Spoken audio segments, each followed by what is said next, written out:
Bonjour à tous, aujourd'hui on se retrouve pour le premier épisode de mon podcast sur les contes et les légendes. Cet épisode fait partie de la saison 1 qui a pour thème les chats et cet épisode sera concentré sur le chat noir.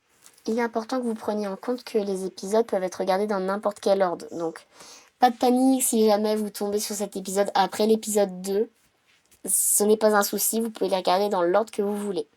Avant qu'on commence à aborder le sujet des chats noirs, j'aimerais juste vous faire un petit avertissement pour vous dire que, évidemment, j'ai pas pu tout lire, ce qu'on peut retrouver en ressources, que ce soit sur internet ou dans des livres, concernant les chats noirs. Donc voilà, soyez indulgents, j'ai pas pu tout lire. Et bien sûr, mes sources seront en description si vous voulez aller lire ce que j'ai pu lire pour préparer cette vidéo et avoir un petit peu plus d'informations parce que bien sûr, je n'ai pas pu non plus tout reprendre des sources. Également, j'aimerais juste préciser que l'image qui illustre cet épisode, c'est une image donc d'un chat noir, vous le voyez, qui a été dessinée par moi. Voilà. Dans tous les cas, tout est mis dans la description. Tout ce qui est utilisé pour la vidéo est mis dans la description. Maintenant, nous allons pouvoir aborder donc le thème du chat noir. Donc comme vous le savez, parfois il est considéré comme un signe de bonheur, quelque chose qui apporte de bons présages, tandis que dans d'autres situations, on va le considérer comme un porte-malheur, annonçant des mauvais présages, des choses horribles qui vont arriver ou ce genre de choses. Ils vont donc être craints ou adorés, et bien entendu, ils sont souvent reliés à de nombreuses superstitions dont on va parler durant toute cette vidéo. Juste avant d'aborder la question des superstitions liées au chat noir, j'aimerais juste vous prévenir que cette vidéo, elle pourrait ne pas mettre très à l'aise les personnes les plus sensibles, tout simplement parce qu'on va parler des superstitions négatives sur le chat noir. Et donc on va également parler du fait que certains humains ont une vision négative sur le chat noir, et donc malheureusement ces animaux peuvent subir de la maltraitance. Donc voilà, si vous n'êtes pas à l'aise avec des sujets tels que la maltraitance animale, n'hésitez pas à ne pas regarder cette vidéo et regarder plus tard les prochains épisodes qui sortiront, qui normalement auront des sujets un peu moins difficiles. Après, normalement, je vais pas aller dans les détails bien sûr, mais dans le doute, je vous conseille de ne pas regarder cet épisode si vous êtes sensible à des sujets tels que la maltraitance animale. Également, comme on va parler de superstitions négatives, de visions négatives sur un animal, etc., cette vidéo n'est pas du tout là pour stigmatiser ou apporter de la négativité au chat. Au contraire, je considère que c'est extrêmement grave, la maltraitance animale. Si jamais vous en êtes témoin, n'hésitez pas à le signaler. Normalement, je pense que ça peut être pris en plainte, etc. au niveau des commissariats, des choses comme ça. Donc, bien entendu, la maltraitance animale est quelque chose d'horrible qu'il ne faut pas du tout répéter. Voilà. Mais ça, c'est évident, mais je le dis quand même. Voilà. Donc, c'est quelque chose que je trouve horrible. Et je n'apprécie pas du tout le côté superstition négative qu'on apporte aux chats noirs. Dans le sens où ça leur cause du tort, tout simplement. Juste avant d'aborder donc la question des superstitions qu'on peut se raconter concernant le chat noir, j'aimerais vous parler des croyances que moi j'avais quand j'étais petite concernant les chats noirs. Donc plus jeune, vous devez savoir que j'ai eu un chat noir, donc pour la mise en contexte.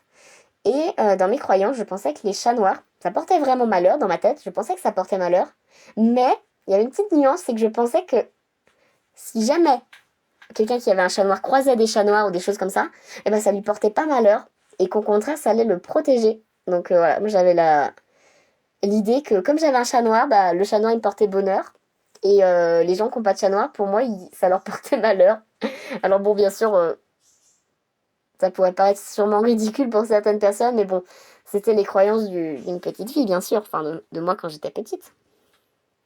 Vous l'avez sûrement remarqué, mais en France, le chat noir, on en entend plus parler par l'aspect négatif et la vision négative que les gens en ont que par son aspect positif. Ça, on peut le remarquer par le fait qu'en France, et dans plusieurs pays d'Europe, le chat noir il est souvent perçu comme un signe de malheur. Et ça, c'est depuis très longtemps. En effet, dès le Moyen-Âge, il était associé au diable. Donc, le chat noir, il était associé au diable de par sa couleur noire. Et au XVIe siècle, il y a même un traité qui va être rédigé qui s'appelle le Malleus Maleficarum. Je ne sais pas comment ça se prononce, mais dans tous les cas, je l'écrirai dessus.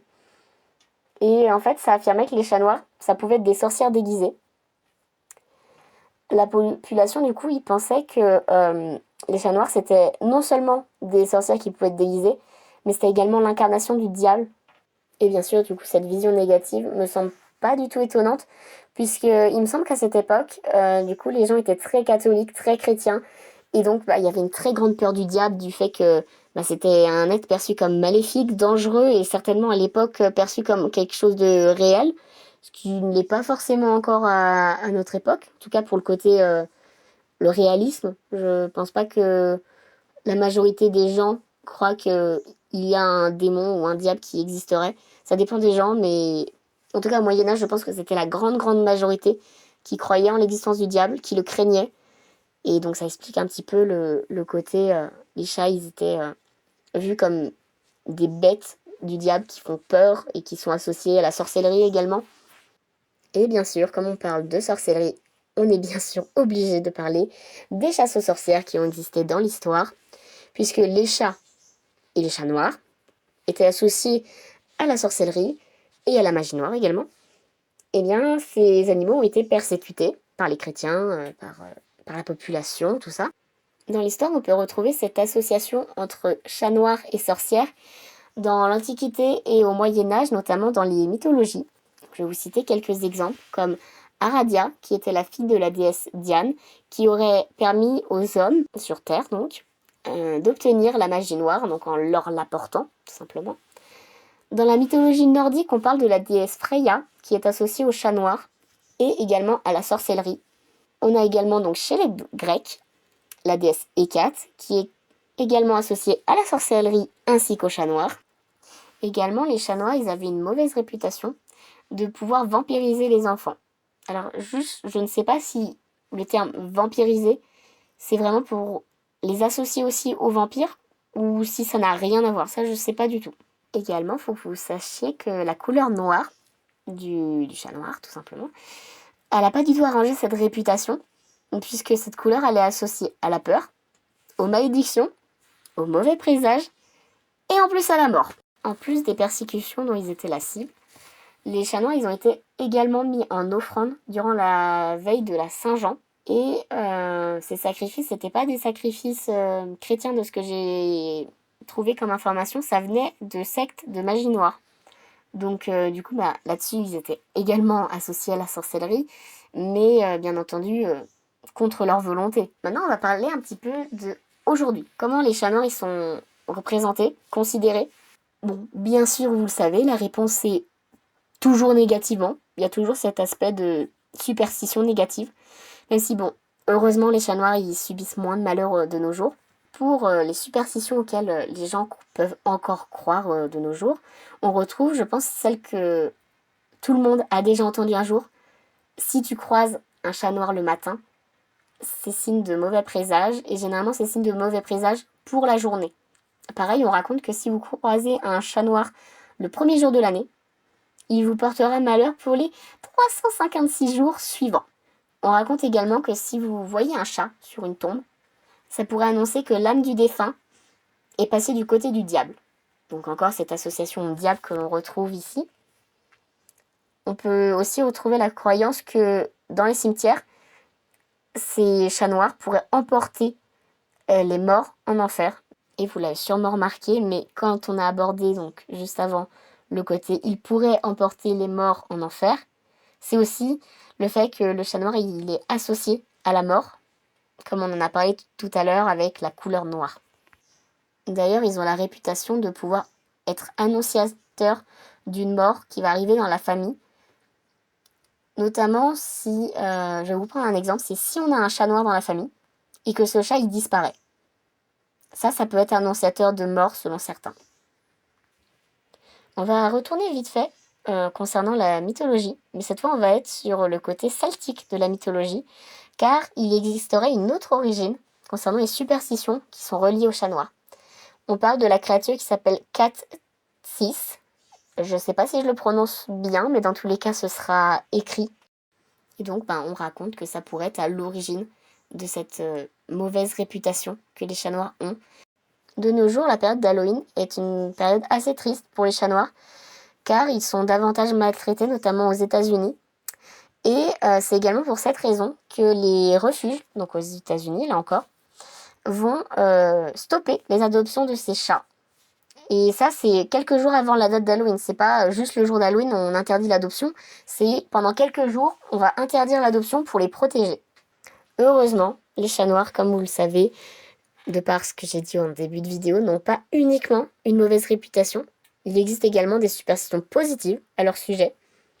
Et nous allons maintenant les aborder. En effet, dans plusieurs pays, le chat noir, il va être vu d'un œil plutôt positif en fait. Il n'y a pas dans le monde une vision majoritairement négative, pas forcément. Ça dépend des pays. Il y a des pays qui vont avoir une vision majoritairement positive sur le chat noir, contrairement à la France, notamment. On peut notamment parler des pays asiatiques, notamment le Japon, où les femmes célibataires considèrent que si jamais elles croisent un chat noir, c'est signe de bonheur et ça les rendrait encore plus attirantes. En Irlande, en Allemagne ainsi qu'en Angleterre, on raconte que si vous êtes amené à croiser un chat noir, il s'agira d'une chose positive ainsi que d'un signe de chance. D'ailleurs, il existe plusieurs superstitions positives concernant les chats noirs en Angleterre. Par exemple, on y raconte que le chat noir permettrait d'amener un fiancé à la jeune fille de la maison. Aussi, le roi Charles Ier lui vouait un culte. En effet, le chat noir était considéré comme un signe de bon augure car on raconte qu'avant la défaite de Napoléon lors de la bataille de Waterloo contre les Anglais, ce dernier aurait croisé un chat noir, ce qui aurait conduit à sa défaite et donc à la victoire des Anglais. De plus, à une époque, on emmenait les chats noirs dans les navires de commerce et de guerre. D'ailleurs, on disait qu'on les enrôlait. Je pense savoir la raison de pourquoi on faisait ça. Mais en fait, tout simplement dans des navires, en général, s'ils sont faits en bois, le problème c'est que s'il y a des rats, des souris, etc., bah ça va manger le bois. Et du coup, bah, le bateau risque de couler. Donc avoir un chat, c'était nécessaire. Et souvent, bah, des chats noirs en plus, parce que il y avait cette vision positive en Angleterre du chat noir. Maintenant, on part un tout petit peu en Écosse pour parler des croyances des Écossais, notamment d'une superstition qu'ils ont en rapport avec le chat noir. Donc pour eux, si vous avez un chat noir chez vous, c'est un signe de prospérité. Cependant, on n'a pas non plus besoin d'aller si loin pour trouver des croyances positives concernant le chat noir. Certaines régions françaises, comme l'Auvergne ou le Bourbonnais, ainsi que la Belgique et les Pays-Bas, considèrent le chat noir comme étant associé au bonheur. Donc, même en France, on a des superstitions positives sur le chat noir. Maintenant, on va quitter les superstitions pour parler d'un fait réel sur le chat noir qui est positif. En effet, ces derniers ont une espérance de vie qui va être plus longue que les autres chats. Et cela s'explique par le fait qu'ils ont plus de mélanine, ce qui leur donne leur couleur noire. Et que cette grande quantité de mélanine rend ces chats plus résistants aux maladies que les autres chats. Maintenant, j'aimerais qu'on aborde les conséquences négatives qu'on peut avoir justement ces superstitions négatives concernant les chats noirs. Déjà, vous devez savoir que les chats noirs sont les moins adoptés parmi les chats. Ils ont aussi plus de risques d'être abandonnés, ainsi que plus de risques d'être euthanasiés. Heureusement, les choses, elles évoluent positivement. Notamment le 17 août, c'est la journée internationale du chat noir. Et dans certains pays, le mois d'octobre est le mois de la valorisation du chat noir. Le chat noir commence à être revalorisé. Non, valorisé tout court en fait. Je ne crois pas qu'il ait été valorisé par le passé. Hormis peut-être chez les Égyptiens, il a peut-être été valorisé, mais en soi, le chat en général était valorisé chez les Égyptiens. Pour conclure cette vidéo, j'aimerais qu'on aborde la question des figures concernant le chat noir qui sont utilisées pour le représenter dans des œuvres culturelles telles que les livres, les séries, etc. Donc pour commencer, on va parler de la nouvelle d'Edgar Allan Poe qui s'appelle Le Chat Noir. Donc c'est dans le titre, c'est associé au chat noir de par le titre. Ensuite, on peut parler de la série animée Miraculous où on retrouve le personnage de Plague qui est le Kwami de la destruction et qui a une apparence d'un chat noir. Ainsi que dans le même univers, les super-héros parisiens qui sont des porteurs du Miraculous du chat noir. On peut penser à Chat Noir, à Griffe Noire, à Lady Noire, à Black Minette, et je pense que j'ai à peu près fait le tour au niveau des porteurs du Miraculous du chat noir. Évidemment, comment ne pas parler de la guerre des clans quand on parle de chat. Concernant le chat noir dans la guerre des clans, on en retrouve plusieurs, que ce soit Plume de Jet, Belle de Nuit, Pelage de Brume, Feuille de Houx et bien d'autres. Et on peut également penser aussi à Nuage de Jet et Fléau, Même si ces derniers ont une partie blanche, que ce soit pour Fléau, sa patte blanche, ou Nuage de Jet, son poitrail qui est blanc. Mais l'image du chat noir, je trouve, leur colle bien de par leur vécu et le fait que ils ont des épisodes assez tragiques dans leur vie, que ce soit Nuage de Jet avec la mort de Plume Rousse qui va avoir un côté assez ça va littéralement ça va détruire sa vie et il va se retrouver à devoir quitter son clan, et Fléau qui a connu la tragédie de rencontrer Étoile du Tigre, voilà. Ensuite, j'aimerais mentionner le film en stop motion Coraline, avec donc un personnage qui est un chat noir, même s'il me semble qu'il n'a pas de nom dans le film, que ce soit en anglais ou en français, il a juste la dénomination d'être un chat noir, mais on n'a pas vraiment de nom pour ce dernier, je crois. Ensuite, on peut parler du personnage de Salem dans Sabrina l'apprentie sorcière, qui est donc un chat noir et qui est associé aux sorcières. Et pour finir, j'aimerais qu'on parle du personnage de Snowball. J'espère que je le prononce bien, parce que je n'ai pas vu les Simpsons, mais c'est un personnage qui est dans les Simpsons. Et il faut savoir, la particularité de ce personnage, c'est que c'est Snowball 2, 3, 4 et 5. Donc en français, Snowball 2, 3, 4 et 5. Parce que c'est un chat qui va être remplacé dans les épisodes. Ou dans l'épisode où il apparaît. Je ne sais plus si j'avais vu que c'était un ou plusieurs épisodes. Mais en tout cas, c'est un chat qui est remplacé par d'autres chats, un peu à la manière d'un clone ou même d'un chat qui aurait 9 vies, peut-être. Ce premier épisode de mon podcast est désormais terminé. Je vous remercie de l'avoir écouté et regardé. Je vous invite à bien sûr le liker, vous abonner et le partager s'il vous a plu. Je le demande jamais, mais cette vidéo m'a demandé un peu plus de travail que les autres et j'aimerais vraiment savoir si elle vous plaît. Donc n'hésitez pas aussi à mettre des commentaires pour me dire ce que vous en pensez et s'il y a des choses à revoir ou des choses à travailler un peu plus qui pourraient être, je sais pas, des défauts de la vidéo ou si au contraire vous la trouvez très bien. Et voilà. N'hésitez pas à donner votre avis de manière constructive, bien sûr. Et n'hésitez pas également à me dire si vous voulez que je vous propose davantage de contenu de ce type. Sur ce, je vous souhaite une bonne journée ou une bonne soirée et on se reverra pour une prochaine vidéo.